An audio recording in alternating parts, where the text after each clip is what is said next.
చేసిన 70 ఏళ్ళు వచ్చినా 25 ఏళ్ళున్నా పిల్లాడికి ఉద్ధారకమే. అమ్మ కన్నా లోకంలో రక్షించేది ప్రేమైకమూర్తి ఉండదు. అమ్మ ఎంతో ఆయనంతే అని నీకు అర్థమయ్యేట్టు చెప్పగలిగినది సుదర్శనం. అటువంటి దర్శన బుద్ధి కలుగుతుంది. అందుకని సదా ప్రసాదాంత, ఎప్పుడూ ప్రసాదమునందు ఉన్నాడు. ఎక్కడ? అక్కడ కాదు, నిజానికి అక్కడ చూసి అర్థమైతే ఇక్కడ ఈ ప్రసాదంలో ఉన్నాడు. ఈ హృదయ గుహలో కూర్చున్నాడు. ఆ భోగాలే ఇస్తున్నాడు. ఇప్పుడు వెళ్ళి పలహారం తింటాను, భోజనం చేస్తున్నావు, పలహారం చేస్తున్నావు, ఎవరిచ్చారు?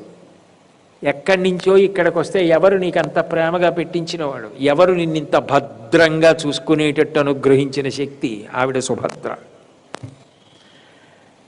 అది సుదర్శనం. అది ఇక్కడ ఈ సదా ప్రసాదాంత, బయట చూసినది ఇక్కడ చూసుకోవాలి, దర్పణ దర్శనం. అప్పుడు నయన పదగామి భవతుమే, నా కళ్ళ ముందు ఆ జగన్నాథుడే కనపడతాడు. దాన్ని అంత అందంగా 3వ శ్లోకంలోకి తీసుకొచ్చారు శంకరాచార్యులు వారు.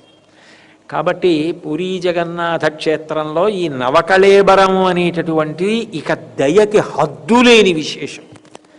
అమ్మవారు మాత్రమే ఈ ప్రచోదనం చేసిన. ప్రచోదనము అంటే అది కూడా శక్తి, బుద్ధి